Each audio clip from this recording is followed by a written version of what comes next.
Okay, it's my great pleasure to introduce Dr. Rebecca Nestor. Rebecca was chosen by a committee. I belong to a SIG in PSI that focuses entirely and exclusively on climate and the environmental emergency. It's a complicated name. We need to get something snazzier than over time. And we had a brainstorm, and the final decision came down in Dr. Nestor's favour. So here she is, having travelled all the way from the UK, I believe not using a plane. That's right. Welcome to Smig. She's walking the walk, and taking the bus, and taking the boat, and taking the trains, and here she is, which I'm really impressed with. Anyway, she's going to be a keynote speaker, and she's going to talk about, let me quickly look here, facing difficult truths, the role of climate psychology in understanding human response to climate and ecological crisis. Facing difficult truths. We consider Dr. Nestor as a really passionate and sustained voice of reason on the issue of climate change. And just a little bit about her. Rebecca is a researcher, lecturer, organisational consultant and facilitator, now focusing exclusively on offering supports for those facing the climate crisis at work and in their community. Her work includes training and supervision of facilitators of climate cafes. We're a big fan of climate cafes. We've been trying to run them out across Ireland over the last year. We're going to have one tomorrow here at 2 o'clock, so anyone's here, you're more than welcome to join. Free tea, free coffee, what's to not like? Anyway, also workshops on talking with friends and family about climate change, and talks and consultancy support for organisations where climate is part of their work. She's a visiting lecturer to the Tavistock Centre, Systems Psychodynamics Masters, and a professional doctorate on organisation, consultancy and leadership, where she did her own training as an organisational consultant. She's also an adjunct supervisor at the Boston Graduate School of Psychoanalysis. Her doctorate at the Tavistock University of London, completed in 2022. Like myself, a late kind of person to do a PhD, investigated the dynamics in organisation communicating climate change. She's a long-standing board member of the Climate Psychology Alliance, and with Kate Adams is to be its co-chair from June 2024. So now. She's also co-writer of a writer for the Climate Psychology Alliance Innovations new learning program called Living with the Climate Crisis. Rebecca has also written and co-written book chapters and articles based on her work with climate cafes and on her thesis.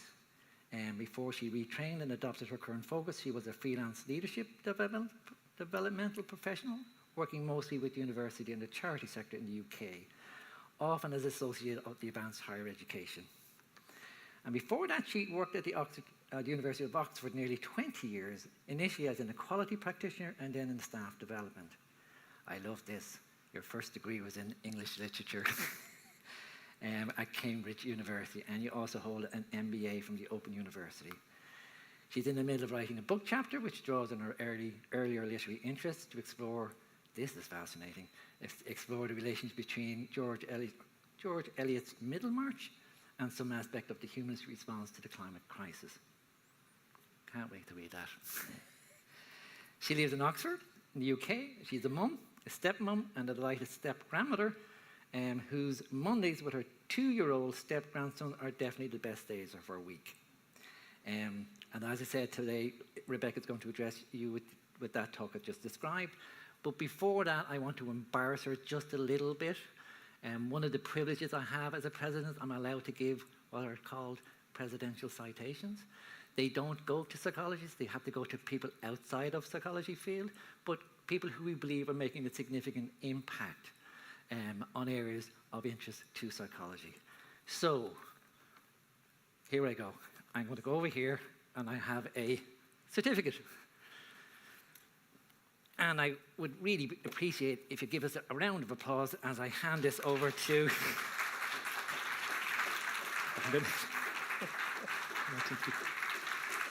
Is there anyone around that might take a photograph? No. Yes, please. Thank you, Claire. You can't miss this opportunity. Great. Thank you. Thank you so much. I'll hold that for you if you like, or you can leave it back there. Shall I put it on the chair? Okay. Okay. I'll hand you over. Talking for about 40 minutes, and then there'll hopefully be a bit of spare time at the end for a few questions and answers. Thank you.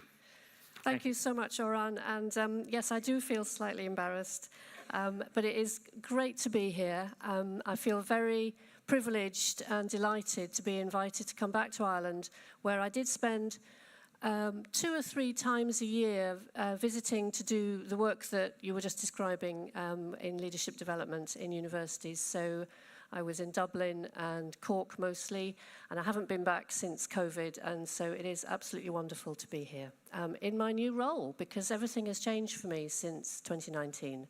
My doctorate and my greater involvement with the Climate Psychology Alliance, and my focus on climate change as really, in a sense, the only issue facing our world today, because, of course, as we know, if we don't manage to do something towards this crisis, it may be the end of the human race.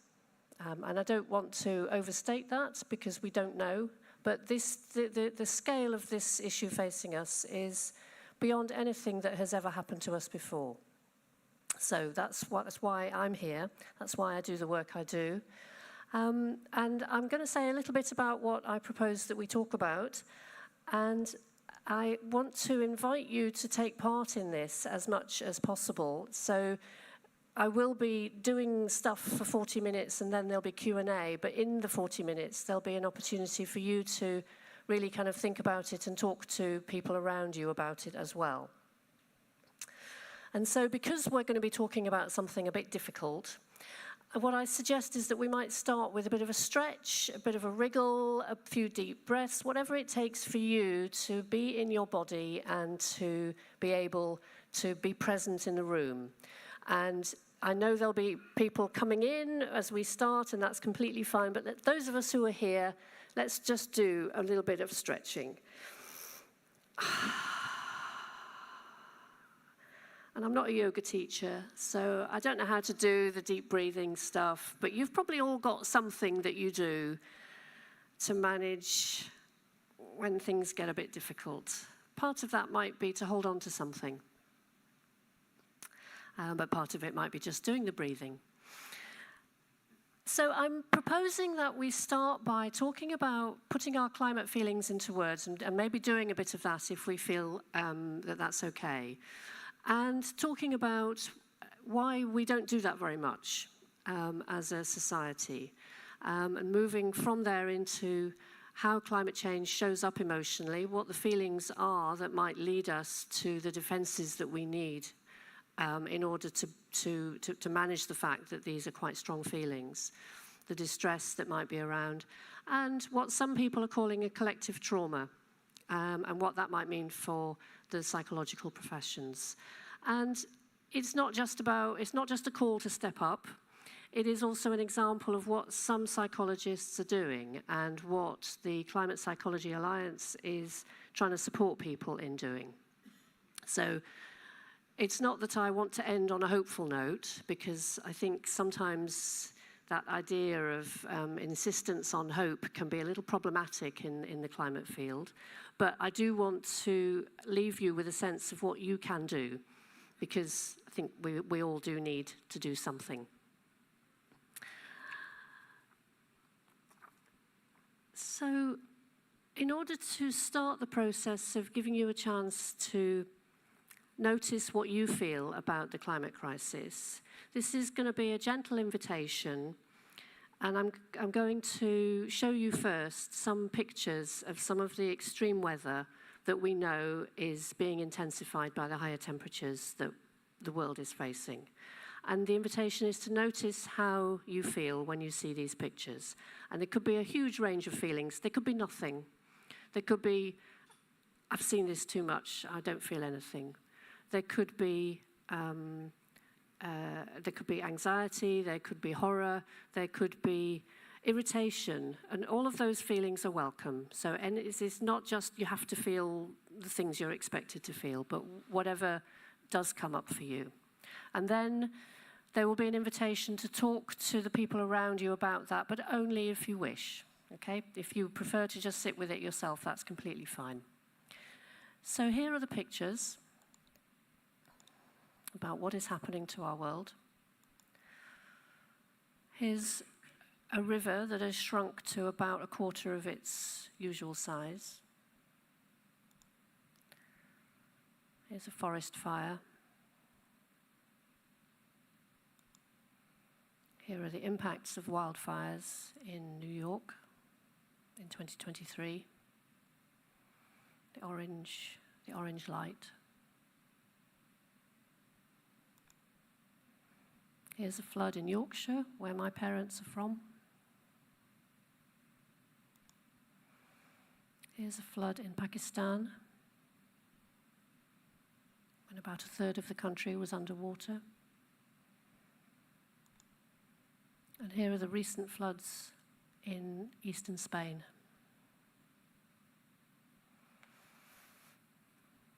You might have other images that come up for you. But I invite you now to find the person sitting next to you or the people sitting next to you, if you wish to do that. So making groups of 2 or 3, no more than that. And for each of you to take the time you need, up to 2 minutes, to respond to the question that I've put on the slide there. What feelings are you aware of when you contemplate the climate and ecological crisis? And as I say, if it's nothing, that's fine. If it's very deep, very painful, your listening partners are there for you. And these are private conversations. I'm not going to be asking you to report back. So I'm going to give 5 minutes in total. So if you're in a group of 3, please divide the time accordingly.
about another half a minute, so if you'd like to bring your conversations to an end in your own time.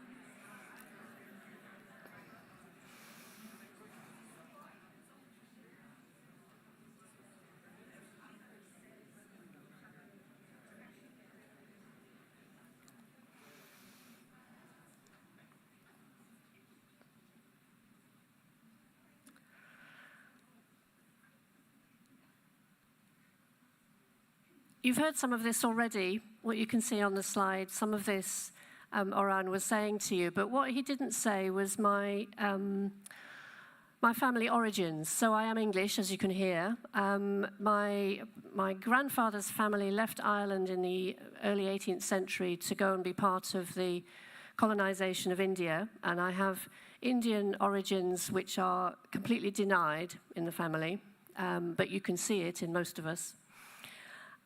So that's part of my history, and over the last few years, part of what I've been doing is coming to terms a little bit with, or beginning to understand, what it means to be part of the colonizing and the colonized. Because on both sides of that family, there's the Irish, and there is the Indian, and there is the English. So there is the complexity of that. And for me, the climate crisis is also a crisis of colonialism and arose from colonialism. You don't need to agree with that, but I think it's helpful to kind of pay attention to the parallels between the two processes.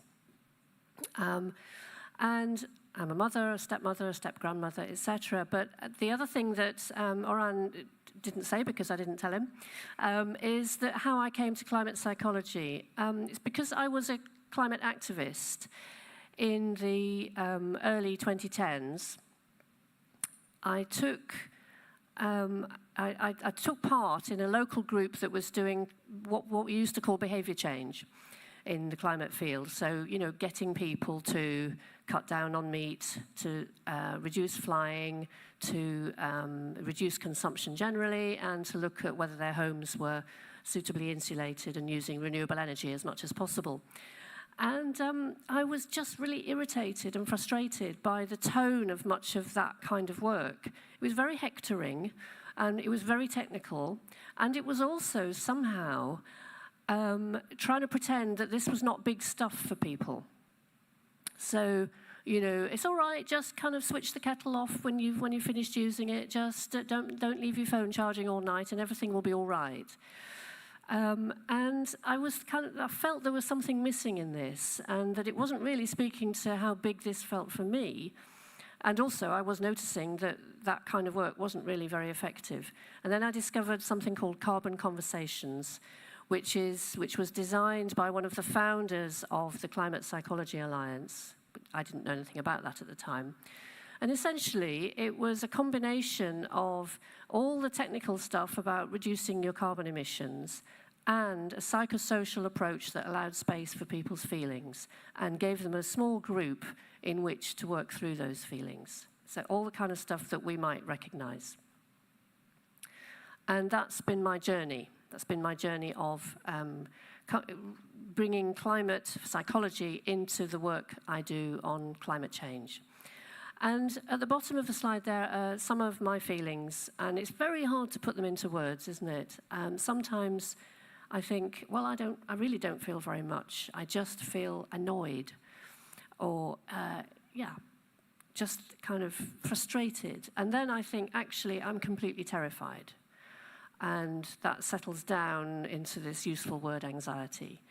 But I also feel rage, I feel grief, I feel guilt at my contribution, my family's contribution to the predicament that we're in. And a lot of the time, I engage in disavowal. I'm essentially pretending to myself that it's not really happening, even though it's the work I do. So that story, that indication of what it's like for me, may or may not resonate with any of you here. But I hope it does have some resonance, because it's the messiness of it all. And so I'd like to spend a few minutes talking through what climate psychologists, what the people who've been working in this field for 10 years or so, drawing on people who came before, who worked on eco-psychology, what people are saying about how climate change shows up emotionally for people. And I do have a particular focus here, because of where we are, on us in the global north, but I want to try to weave in the experience of people in the global south, and people who are, of course, the people who did least to cause this predicament and who are most likely to be affected by it. So the analogy that I find most helpful comes from experience of hearing very bad news. So if you are comfortable doing this, if you could just reflect on your own experience of hearing very bad news like a serious illness or even the death of someone that you love. And imagine too that mixed with whatever you feel about that, the grief and the rage and the horror, the kind of, this isn't fair, this is too soon, this is not okay, there may be an awful sense that perhaps the illness or death is somehow your fault, that you should have known, should have acted. And also perhaps that it feels huge, disproportionate, like nothing else. So that description has some parallels with the impact for those of us in the wealthy countries of the global north of facing the difficult truth, the reality of the fossil fuel damage in the world and our society's contributions to it. Guilty, awestruck, grief-stricken, terrified. When we really face it, I think that is what it's like. But it's really difficult to face. So most of the time, for most of us, we take the option of not facing it. I know some people who do face it all the time, and I don't know how they do it. So just to say, it's not all of us who don't face it, but I think for most of us, we have to protect ourselves from those feelings, and so that's what we do. There are, of course, people who don't have that option. Often the communities that are affected by war and oppression that I've been hearing about while I've been here. So I was at the public lecture last night about the psychology of war and conflict, and I was also at the Strand this morning on the experience of minoritized and marginalized groups. And so it's very, very much come home to me that the communities affected by war and oppression are the same as those that are most vulnerable to extreme weather, or to the displacement caused by extreme weather. Many of the wars we know about, that we've been talking about in the last couple of days here, have got a climate change, somewhere in the background. Crop failures, it is argued, are partly what has led to Russia's invasion of Ukraine. Drought and famine are part of what causes the conflict in the Middle East right now. There are, of course, other bigger historic causes, but climate change is there as well. And for those communities that are most affected in that way, climate distress is very tightly interwoven with the wider trauma they may be experiencing. And as I say, so many of the people here have been researching or have lived experience of that. And so it is not a simple thing that it's climate or other stuff. Climate is there in the global south. Everywhere you look, climate change is part of the complex background. And I think those of us in the global north may have an awareness of that, whether it's conscious or not, but it is part of the backdrop for us too. And at the center of the emotions that we are grappling with is grief and loss from the long, slow loss of our fellow creatures. The fellow creatures who've gone extinct or who are struggling with habitat loss, with nowhere to be, with competition with other creatures. There is grief for that, and there is the fact of the loss. But there is also, as I've been saying, perhaps the fear and the shame that emerges from that awareness of our fossil-fueled exploitative history. And those feelings can create strong pressures to feel personal guilt, which is why people like me say, well, I'm going to get the train and the ferry and then the train again and the bus, rather than flying. It's a bit of a defense mechanism, I think. It's something I do to help me feel a bit better about the guilt. Because we're all faced with something that has moral injury attached to it. We're all part of a society which has done this. We've grown up in it, and we live our lives in accordance with how that society is designed. And so we have moral injury. We feel complicit, and we don't know what to do with that often. The trouble is with the grief that so often we're not in touch with it. It's really hard to be in touch with it. But one of the reasons it's difficult, I think, is that in order to grieve a loss, we need to acknowledge that we need and love what has been lost. In other words, that we depend on it. And of course, we do depend on a functioning ecosystem to provide us with the food that we eat and the air that we breathe, not to mention the stability and predictability of a climate that enables us to keep the precarious balance that we have had for so long with growing the food that we need and the societies that we live in. So the dependence is there, but the global north's social structures, education, mass media, social media encourage us to deny our dependence on each other and on the other creatures and systems in our shared home. And I think we're a bit like a baby, like this baby here, which in order to protect itself from the chaotic and confused feelings of dependence and vulnerability, grows an iron skin. This is Anthony Gormley's sculpture of his newborn son. I think it's from the early mid-90s, which is when my son was born. And I find it a very moving and powerful image. And it represents psychological defenses for me. And because we're not supported to process those difficult feelings, we grow the iron skin and we develop all the things that we know about splitting, projection, polarization, and we are also surrounded by a society which encourages us to believe that the reality that exists out there is not something we have to pay attention to. So we are exceptional, we are protected from the reality of the laws of physics. And that society, climate psychologist Sally Weintraub, who's a psychoanalyst, she calls that society a culture of uncare. And what she's arguing is that we all have parts of ourselves that are in touch with reality and that care about what's happening, and parts of ourselves that are not in touch with reality and that are less caring about what is going on. And our society encourages us to value the uncare. So she calls it a culture of uncare.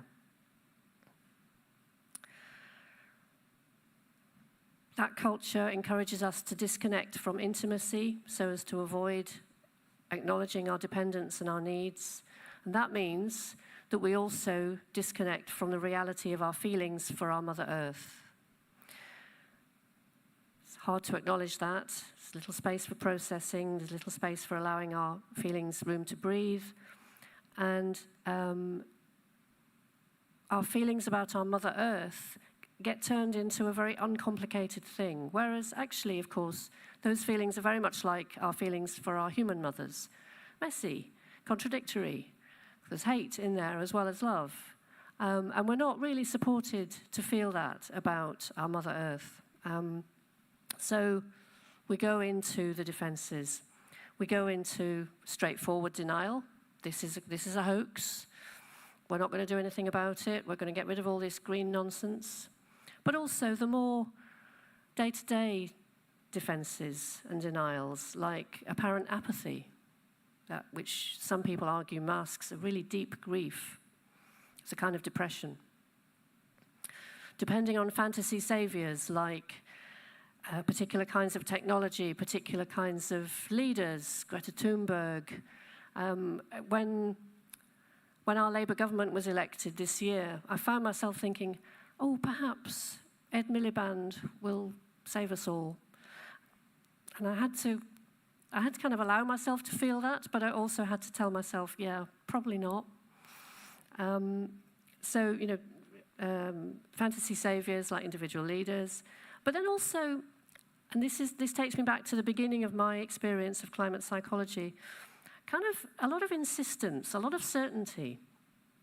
Like, we know what we're doing. We have to have hope. We have to have optimism. Or the other side of that, it's all going wrong. It's all collapsing. We're heading for apocalypse. Those are both insistences, I think. And when you see both of those happening, I think you have to ask yourself that what kind of defense is playing out there. So we have really strong feelings, and they lead to really strong defenses, and they play out at individual and societal level. But let's just have let's have a look at the feelings, because I've been psychoanalytically trained. That's my language.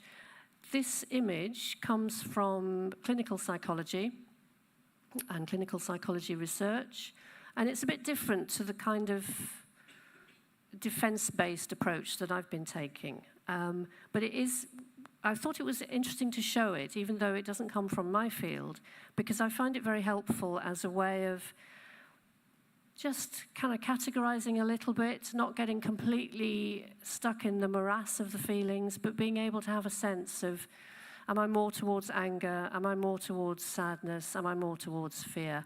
And is there any positivity in there? And I should say, I'm sorry to say this, but the wheel has to come with a bit of a health warning, because when people research the prevalence of these feelings, they find that the positivity quadrant is not a quadrant at all. It's much smaller than that. But I think it's a useful thing to look at. And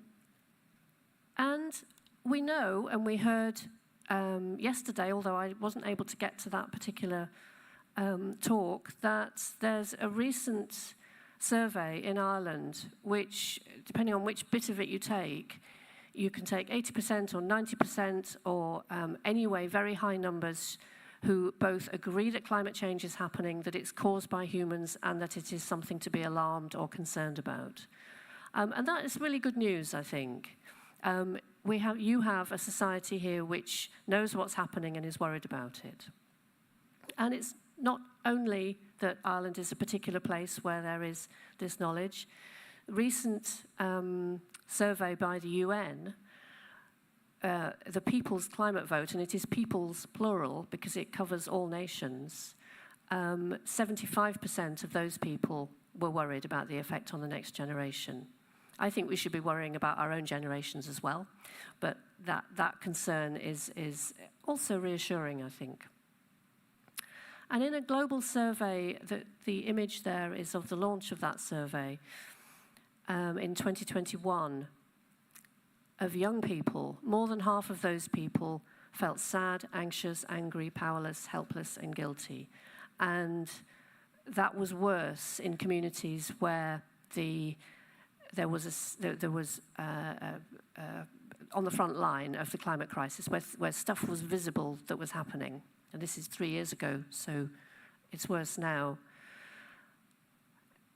And it was also worse where people felt that their governments were doing nothing or not enough, and their social circles were not giving them the recognition that they needed. So climate anxiety, climate distress is, in many ways, a response to reality.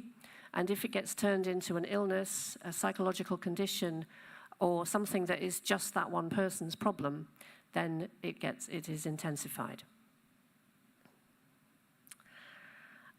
And despite all of this, we still have this thing that we call socially constructed silence. a good example, a good early example of this is Kari Norgaard's 2011 study of a Norwegian skiing town. So a town that depended on skiing for its prosperity. And climate change, of course, even then, meant that there was less and less snow. But Norgaard, who was a sociologist and was conducting a one-year anthropological study, so she went to live there, noticed that somehow it just didn't seem to be possible for people to talk about it. They would maybe say, not much snow this year, and that would be it. That would be where it stopped. And I think we can still see that happening in conversations now. The feeling might be a bit different, but the socially constructed silence is still there. And what Norgaard says is that this is an illustration of how mechanisms work when you're in an acute contradiction between, on the one hand, the Norwegian, in this case, social and national identity that says we are environmentally concerned people. We love our natural context. We love our landscapes.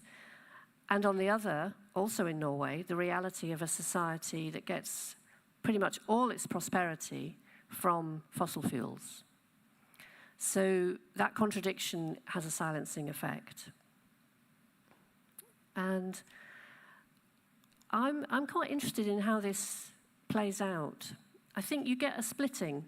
I think you get the responsibility and fear located in those who know, in quotes, and those who feel. And then you get the guilt and the disavowal located with everyone else. Although the fact is, of course, we all feel both of those things. That splitting and that is part of what creates the silence. And then the feelings of vulnerability and fragility that we've probably all got going on get intensified because of the silence, because we can't talk about it. And so we're just left struggling with those feelings on our own. And so it becomes even more impossible to talk about it. And this gets fueled by those feelings of exceptionalism and entitlement that I was talking about that our society encourages, and by the feelings of contradiction and mutual and moral injury which you get when you're aware of what's going on. So it's a very, it's a kind of exhausting, insistent cycle of silence which carries all of the feelings about the defenses that I was mentioning earlier. So I hope that wasn't too miserable and difficult, because I do want to move on now to what helps for individuals, for us as human beings, and also what we can do in the psychological professions.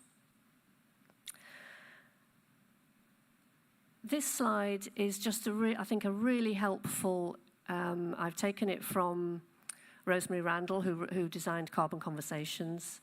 I've added a few things myself. In particular, I want to, because most of it will be so familiar to you from advice for how to deal with other difficult things, I want to point to some of the things that are perhaps specific to climate. One is to be in nature, to connect with the land and the ancestors, and to resource yourself through that so that you can better resist the pressures of advertising and social media.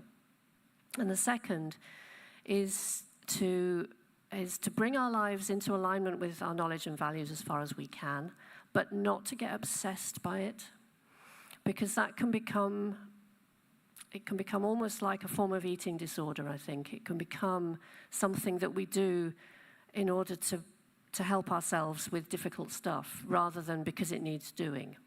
So I know that for me, there's a bit of that going on a lot of the time, a bit of superstition about I must never fly. I must try to eat plants all the time.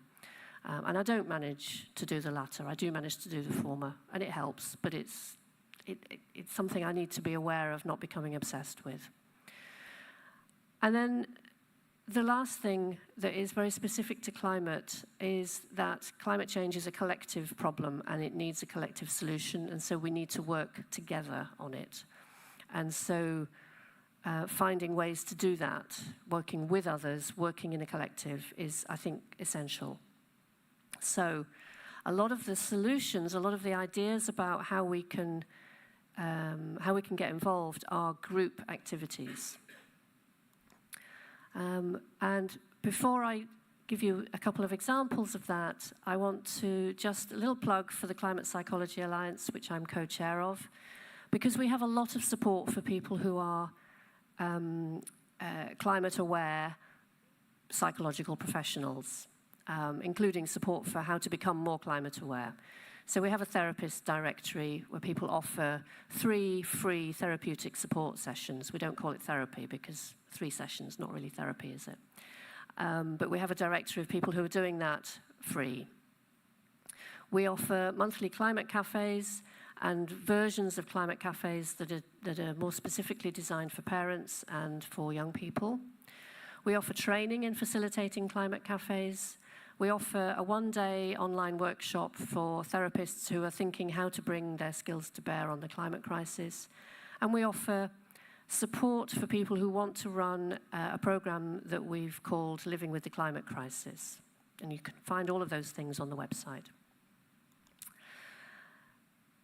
But so then the first thing that I would suggest for all of us, and we're all at different places on the journey, but I think we can all do all of these things all of the time. And the first is to be mindfully developing our knowledge and awareness. Because if you are a therapist, if you're working in a therapeutic setting, climate will only come up if you have that openness to it. So it's not about you telling the client that climate change needs to be part of what they think about. Although I think some people in the early days of climate psychology were doing that, and I think that's unhelpful. It's a bit like any other huge issue that might be there in the backdrop. You need to be attuned to it and let it come up if it needs to. And of course, use your listening, your understanding, your reflecting skills.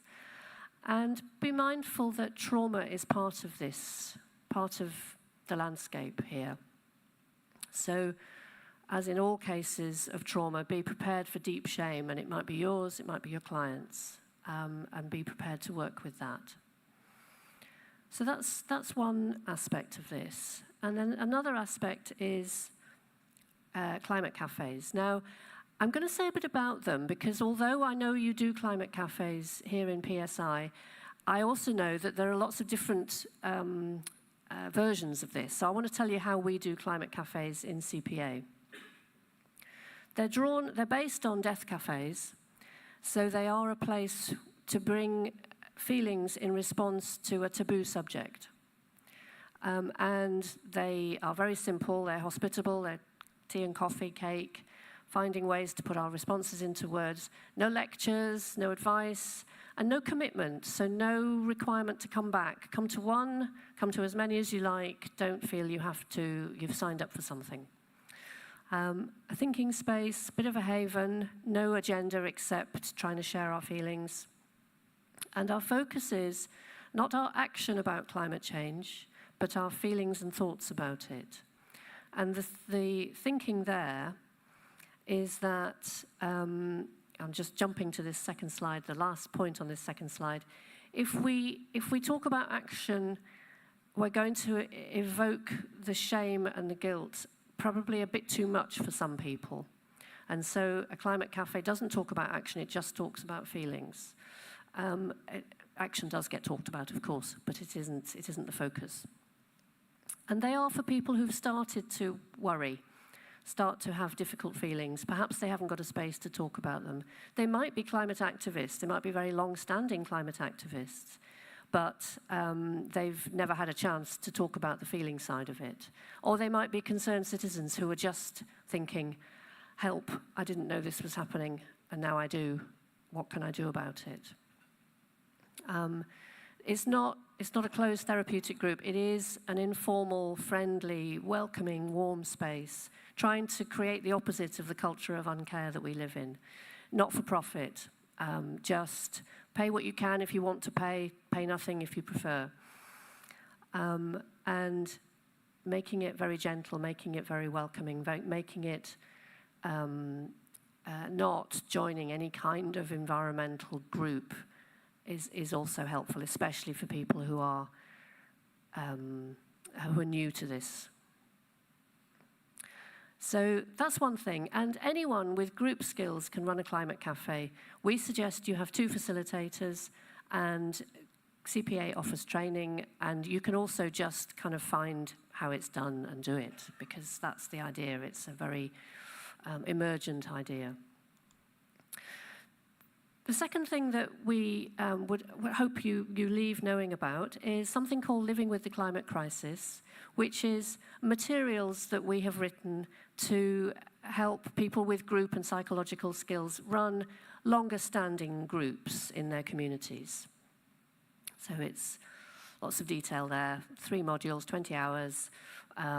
It's a mix of information, carbon footprint stuff, but also resilience and strength and how to find your voice to get involved with the climate movement. And then, so those are 2 examples of what people are doing.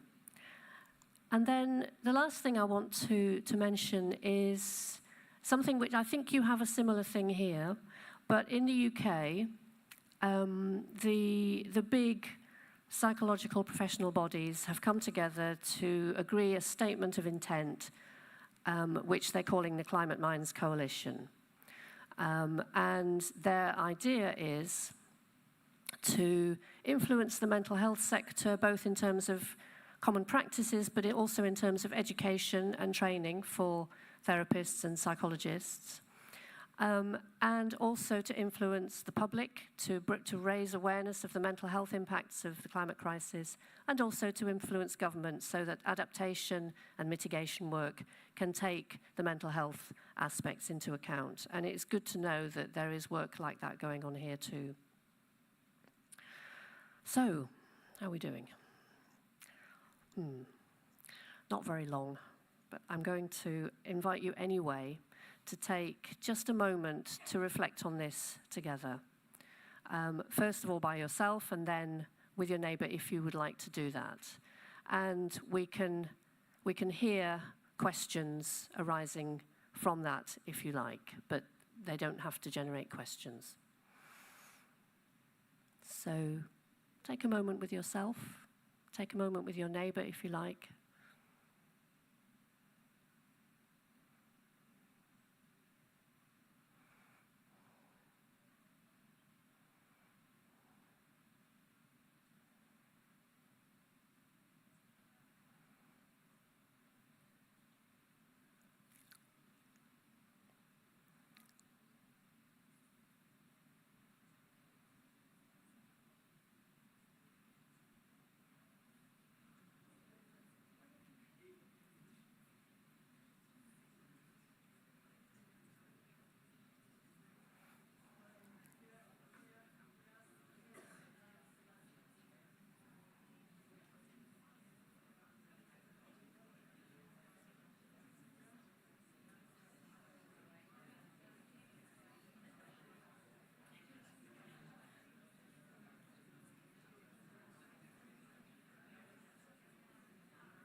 And if you get to the point of having a question or a comment you want to make to the whole group, please just put your hand up, and there are a couple of people around with mics who will rush to your side.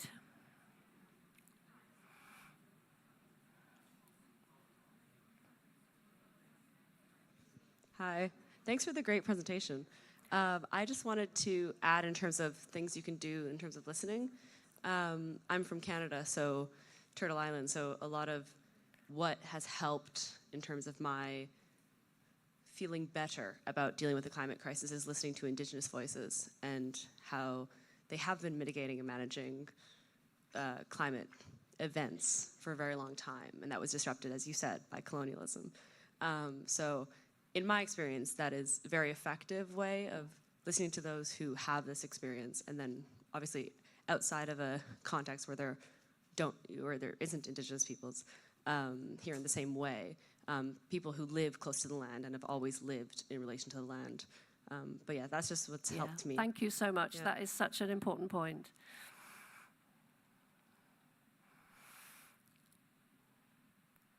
Any other thoughts, responses? Yes, lady on the second row there.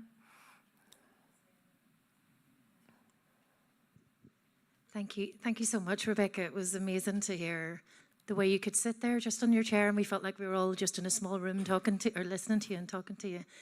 And one of the things you talked about was the study yesterday about climate in the Irish mind. And one of the things that really struck me yesterday was that a high proportion, similar kind of numbers, say we talk about climate.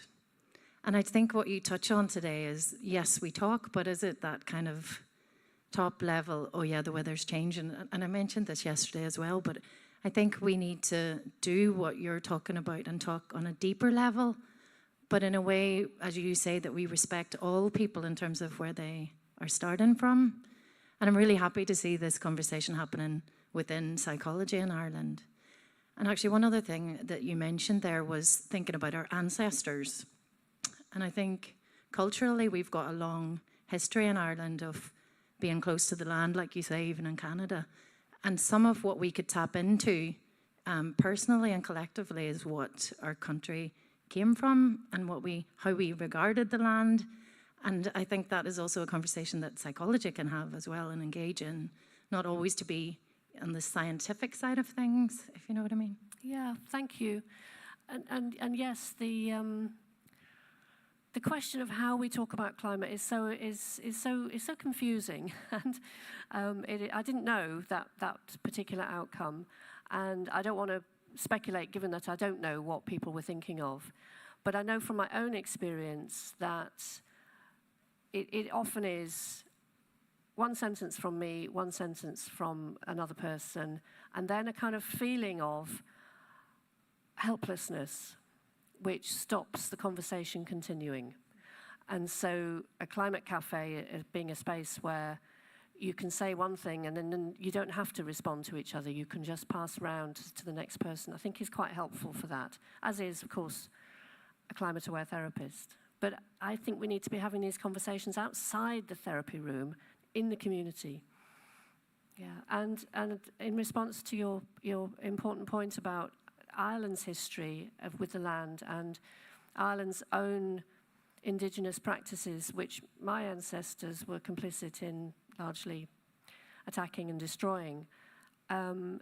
If we can connect back to that, if we can connect back to what is Indigenous for us in our global North societies, I think we may stand a better chance, because I think respecting Indigenous voices that are there now in other countries, it needs to be done.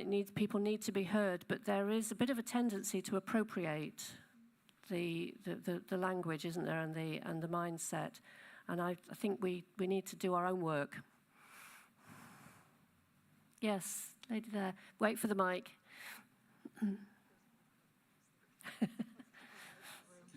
Hi, I've been involved in the climate world for a little bit. I joined the Green Party about 6 years ago. I ran for them in the last general election, all the rest of it.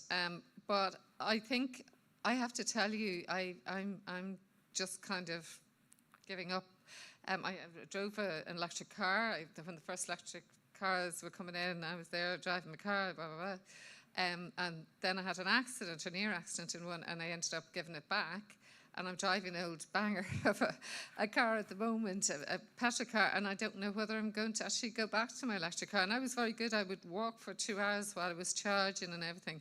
It's almost like the life is going out of me in some ways. And I think a big part of that is the politics of climate change as well. I mean, I think the Baku thing and this COP is a disgrace. And the last COP was a disgrace in oil-rich, regions with people who are happy to say they love fossil fuel. And there we are, bringing the most important conference worldwide to these places. So, in a way, once the actual climate community stop actually doing what they should do, what is the hope for the rest of us, you know? I mean, it's the, you know, the politics of this Trump is next 4 years, from what we know what's going on out in the ocean right now, and the tidal changes out there, and we know that the emissions affect the whole thing. We're not going to make it if we have another 4 years, accelerated of that. So I suppose if I look at it very practically, I love everything you're talking about, and I think it's absolutely essential. But actually, you know, the people who most should have been doing a good job, the climate community, are fracturing and breaking down, obviously not yourselves, but at the bigger global UN level and the IPCC, it's just like, what hope do we have now if it's happening at that level? Yeah. Thank you for bringing your sense of despair and anger into this, and I think I share it. I'm remembering a lovely book called Radical Hope by, I'm going to forget the guy's name, American philosopher and psychologist who appropriated a story from one of the First Nations of America, where the experience was a child had a dream, and the elders and the tribe as a whole interpreted the dream collectively together to mean that the tribe was going to disappear, which of course it was. And what they learned from the experience of processing the dream and allowing that to influence their experience for the next generation was this thing called radical hope, which is what we know now is going to end, but we need to be prepared for what will come in its place, which we now don't understand and can't understand, and our current society is not preparing us to be ready for the new society or the new scenario. And I think we might be somewhere like that. You know, where we are now is not going to last as it is. I don't think we're facing apocalypse, but I do feel the sense of, is it really worth getting an electric car, that you put so beautifully into words. And I also think we need to work together with our dreams and our experiences to envisage a new future that might emerge from the ruins of this society. Okay, I'm sorry. I'm going to call it close to it if I may. And many thanks. I really appreciate that conversation.